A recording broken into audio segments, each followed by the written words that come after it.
연수구를 대표하는 동이라면 단연 연수동을 꼽을 수 있을 것입니다. 1987년에 연수 택지 개발 공사를 통해서 대규모 아파트 단지가 조성될 때 이 지역 이름을 연수지구라고 이름을 붙이게 되고, 그 연수지구는 연수동이라는 이름에서 온 것이고요. 그래서 연수구가 탄생하게 되죠. 연수구 탄생은 1995년입니다. 연수동 일대는요, 문학산의 남쪽 지역입니다. 문학산 남쪽 지역이고, 또 문학산 남쪽으로 흘러내린 능선이 대학공원이라고 부르는 배수지산을 거쳐서 남쪽으로 대우아파트와 적십자 병원 일대를 타고 내려오는 능선입니다. 그 능선 일대 전체가 연수동이라고 할 수 있습니다. 연수동이라는 법정동 안에는 연수 1동, 연수 2동, 연수 3동이라는 행정동이 구성되어 있습니다.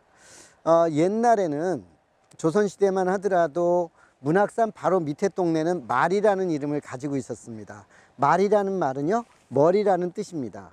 말이라는 동네는 지금 한방마을이라고 불리는 그 지역이 말이가 되겠습니다. 그리고 한방리라는 이름도 꽤 많이 사용을 했는데요. 한방마을 혹은 한방리라고 하는 곳은 적십자 병원의 동쪽, 그리고 지금 가천 대학이 있는 자리에서부터 그 주변 일대가 한방마을, 한방리였습니다.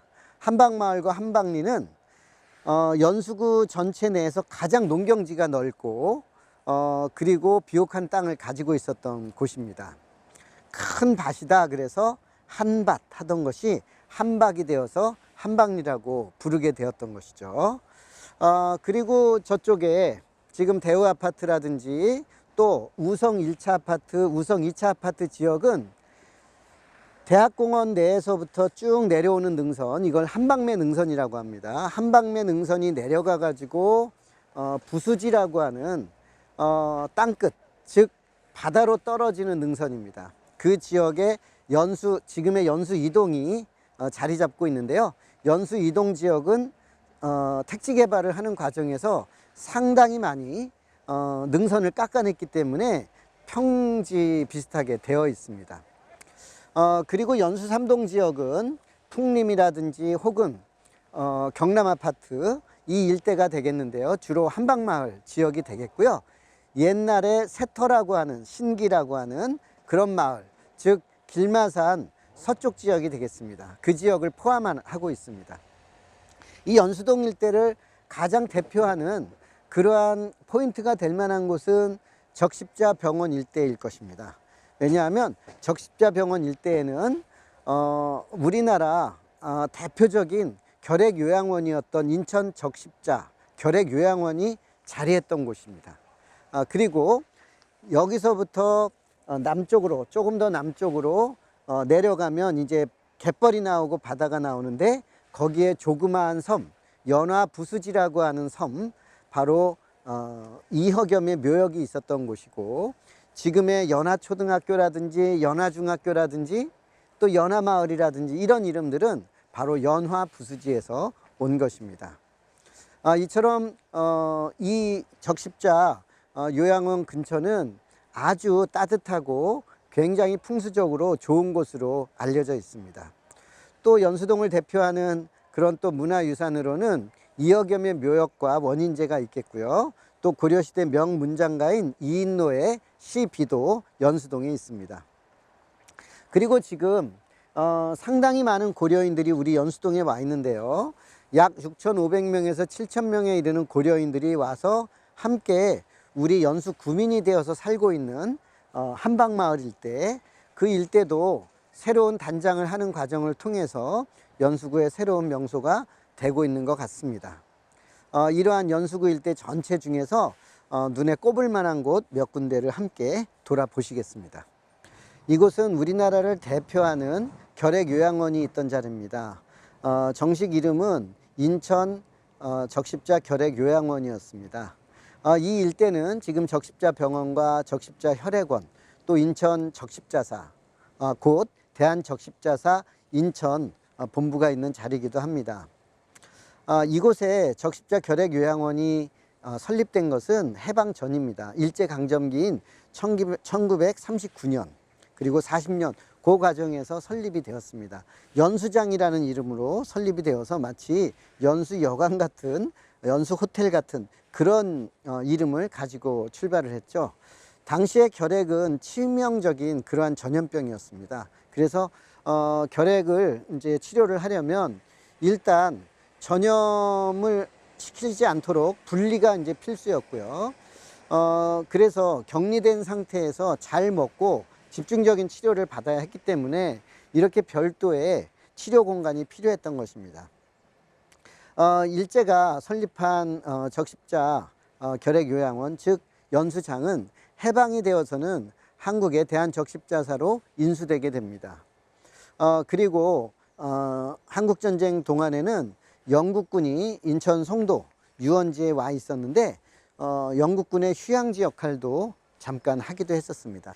한국전쟁 후에 영국군이 또 귀환한 이후에는 이곳에 전쟁 고아들, 특히 그 고아들 중에서 결핵을 가진 아이들이 꽤 많이 있었습니다. 그래서 그 아이들을 또 돌보는 돌봄의 공간이기도 했습니다. 그래서 아이들을 격리해서 결핵 치료도 하면서 이 아이들의 학습 문제도 함께 해결해 주었던 그런 굉장히 좀 의미 있는 공간이었습니다. 아이들에게 덧셈, 뺄셈, 가나다라 뿐만 아니라 역사와 지리도 가르쳤고요. 그리고 간호사들과 여기 요양 이제 전문가들이 함께 아이들을 교육시키기 위해서 애를 많이 썼어요. 그리고 아이들에게 이 주변에 텃밭을 일구어 가지고 노동의 소중함도 알 수 있도록 했고, 그리고 자연의 소중함과 또 자연과 함께하는 그러한 고운 마음씨를 배양할 수 있도록 그렇게 애를 썼다고 합니다. 1960년대가 되면 여기는 아주 전문적인 결핵 시설로 이제 다시 자리를 잡게 되는데요.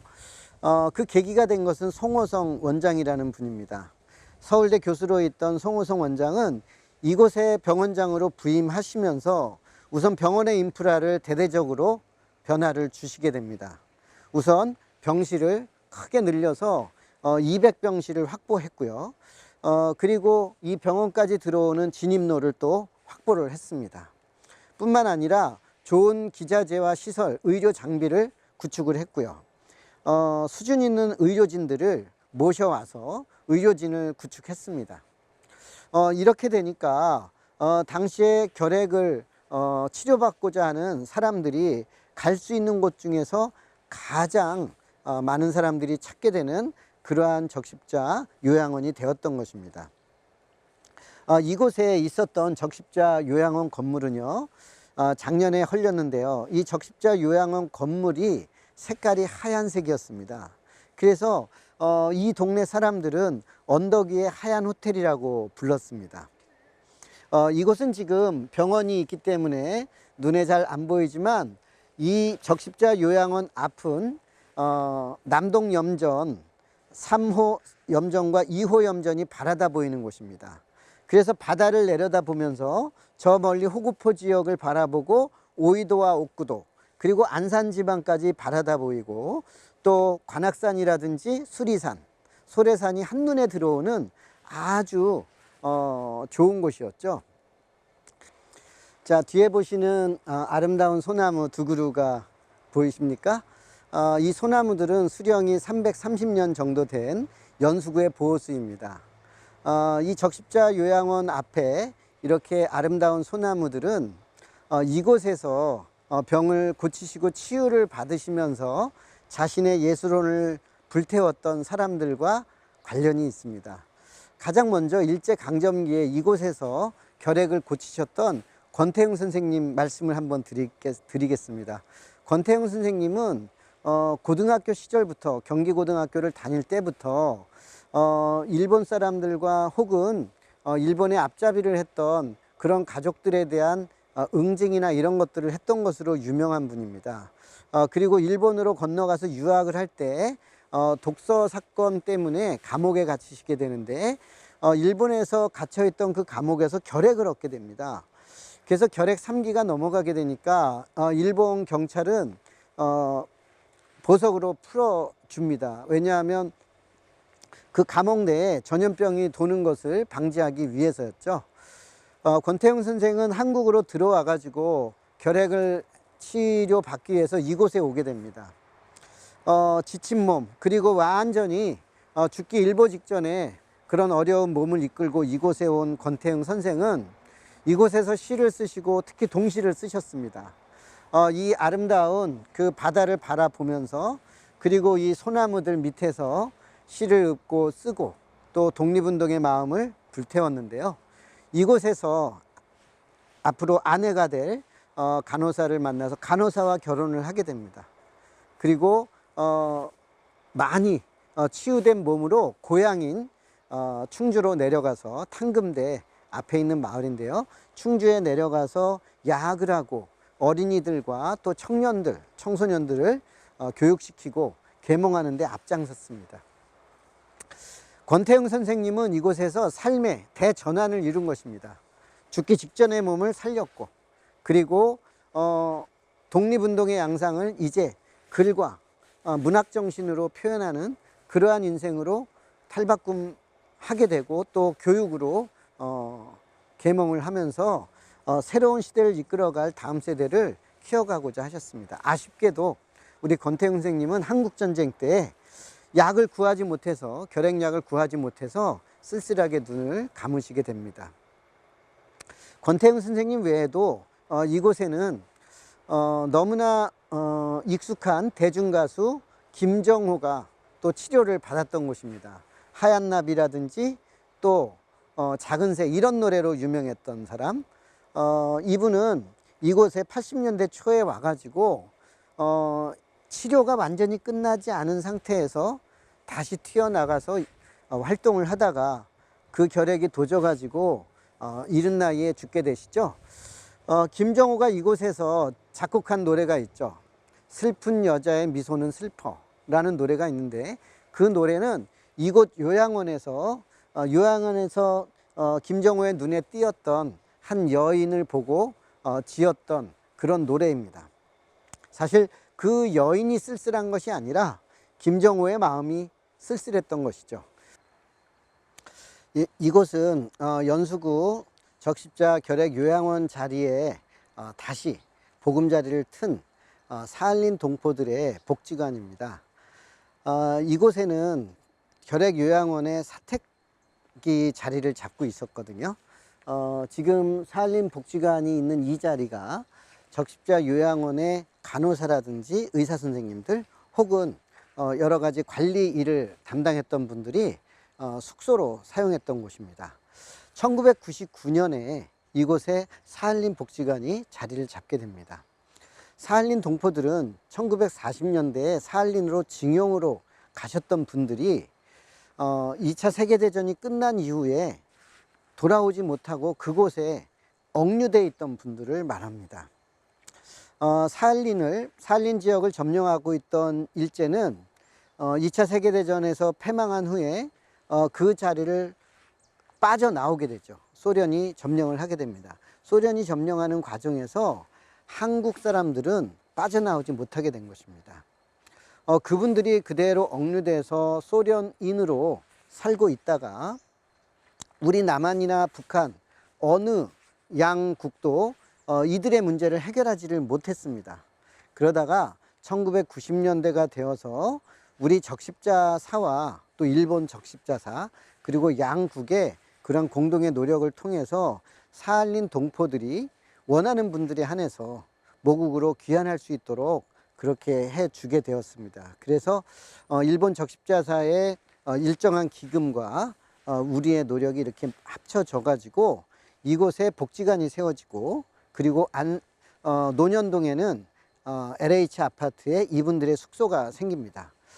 그래서 연수구에 있는 사할린 복지관에는요, 거동이 좀 불편하신 고령의 그러한 어르신들이 주로 자리를 하고 있고요. 논현동이나 안산 일대는 생활이 가능한 그런 분들의 숙소를 제공하고 있습니다. 사할린 동포들이 이곳에 오셔서 또 연수 구민으로 함께 살고 계십니다. 치유의 공간, 이 적십자 결핵요양원 터는 결핵에 걸렸던 사람들만 치료했을 뿐만 아니라 또 전쟁 후에 소년들을 돌보았고, 그리고 이렇게 다시 사할린 동포들을 보살피는 그러한 치유와 돌봄의 공간으로 계속해서 거듭나고 있는 것입니다. 적십자 결핵요양원이 쇠퇴기에 접어든 것은 1980년대 후반입니다. 의료보험이 광범하게 이제 진행이 되고, 그리고 결핵이 이제 더 이상 치유하기 어려운 그런 치명적인 전염병이 아니라 약물이라든지 주사로 얼마든지 해결할 수 있는, 다시 말해서 결핵을 정복했기 때문입니다. 그래서 결핵요양원의 용도가 점점 약해져 갔습니다. 그런데다가 1987년부터 진행이 되었던 연수 택지개발공사로 인해서 이 지역 전체가 아파트로 바뀌게 되었습니다. 그렇게 아파트로 바뀌게 되는 과정에서 적십자 요양원이 가지고 있었던 땅의 일부가 수용이 됐습니다. 특히 솔밭공원과 이 적십자 요양원 사이에는 도로가 났습니다. 원인제길이라고 하는 도로가 생겼고요. 그리고 주변은 아파트 단지로 변하게 되었습니다. 그렇게 되면서 이 적십자 요양원 앞에는 인천 적십자병원, 숭이동에 있던 적십자병원이 들어오게 되었고, 그리고 적십자사 인천 본부가 들어오게 되었고, 또 적십자사 혈액원이, 인천 혈액원이 자리를 잡게 되었습니다. 뿐만 아니라 인천 우체국이 적십자사의 땅의 일부를 또 구매를 해가지고 자리를 잡게 됨으로써 이 적십자병원 일대는 새로운 모습이 되었습니다. 그리고 작년 초까지만 하더라도, 작년 상반까지만 하더라도 언덕 위의 하얀 호텔로 불렸던 200병상의 적십자 결핵 요양원의 건물, 그 건물은 그대로 있었는데 작년 여름에 헐리고 말았습니다. 그 헐린 자리가 지금 보시는 주차장 자리입니다. 장례식장을 확장하는 과정에서 또 주차장이 필요하다고 해서 사라져버린 적십자 결핵 요양원. 너무나 가슴이 아프고 좀 아쉽고 안타깝습니다. 왜냐하면 너무나 많은 스토리들을 담고 있고 우리의 역사를 그대로 보여주고 있는 그런 역사적 공간이었기 때문입니다. 하지만 이곳에 오시게 된다면 그 사라진 적십자 요양원 자리를 보실 수 있고, 앞으로 변해가는 적십자 병원의 모습을 보시게 될 것입니다. 앞으로 이곳에는 자그마한 마을 박물관이나 혹은 표지판이 설치가 됨으로써 적십자 요양원이 있었다는 그러한 사실을 알릴 수 있게 될 것 같습니다. 자, 이곳은 한방마을입니다. 과거 한방마을, 한방리라고 하는 것은 인천여고에서부터 가천대학 일대, 그리고 유천아파트 일부와 지금 한방마을이라고 하는 마을의 일부, 주로 이제 동쪽 지역이 되겠습니다. 이 일대가 아주 커다란 밭이다. 그래서 한밭, 커다란 밭이다. 큰 밭, 한밭, 한밭이 한박이 되었다는 설이 있습니다. 또 혹자는 한박꽃이 많이 피어서 한박이라고 했다고 하는 분들도 있고요. 또 혹자들은 함씨와 박씨가 많아가지고 한박마을이라고 불렸다라고도 이야기를 합니다. 이 일대에는 한박산이 있었는데요. 한박산은 어디냐 하면 지금 대학공원으로 불리는 배수지 산을 한박산이라고 했습니다. 일명 한박매라고 불렸던 것이죠. 한박매는 문학산의 남쪽, 문학산 정상에서 남쪽으로 내려오는 능선, 그 능선이 지금의 한박초등학교와 동남아파트 지역을 지나서 문남마을 아파트, 그리고 대명아파트, 태산아파트, 이 일대를 지나서 올라가면 한박매입니다.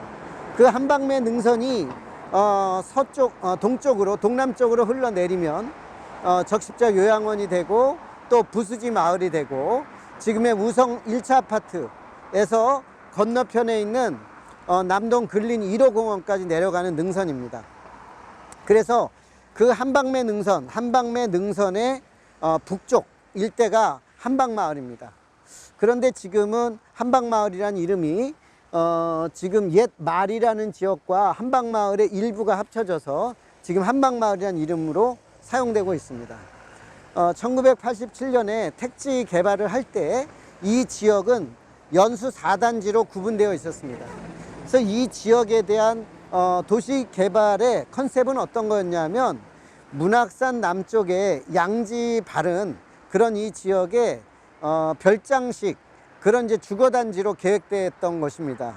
하지만 이 지역에 땅을 가지고 있으셨던 분들이 대체로 좀 작게 원룸형이라든지 다세대 주택을 많이 지으시다 보니까 이곳에는 그 학생들이라든지 혹은 노동자분들 혹은 밤 업소에 나가는 그런 이제 분들이 많이 이제 거주를 했었죠. 그리고 1900년대를 지나서 2000년대가 되면 베트남에서 오신 분들이라든지 혹은 조선족 동포들이 많이 자리를 했었습니다. 그리고 2013, 14년 이후부터 급격하게 고려인들이 많이 오게 됐습니다. 우즈베키스탄이라든지 카자흐스탄, 키르기스탄, 러시아 이런 데서 오신 고려인들이 자리를 잡게 되고, 지금은 인천의 대표적인, 아니 대한민국의 대표적인 고려인촌으로 지금 탈바꿈하고 있습니다. 이곳에 거주하시는 분들이 약 5천여 명이 됩니다. 그리고 이 지역 건너편에 문남마을 아파트 일대에 전체를 합치면 약 6천에서 7천까지 그렇게 추산하고 있습니다. 앞으로 이곳 한방마을 일대는 기존의 연수 구민들과 새롭게 이주한 귀한 동포들이 어떻게 상호 문화도시를 만들어 갈 것인지 그 귀추가 주목되는 곳입니다. 독립운동과 의병활동의 후예들인 고려인들, 그들이 고국을 찾아서 들어왔습니다. 그들의 자녀들의 교육 문제나 의료 문제, 여러 가지 복지 문제들이 상당히 산적해 있는데요. 이 문제를 같은 구민인 우리 연수 구민들이 함께 잘 풀어나갈 때 국제도시 연수구의 참 모습이 드러나지 않을까 생각합니다.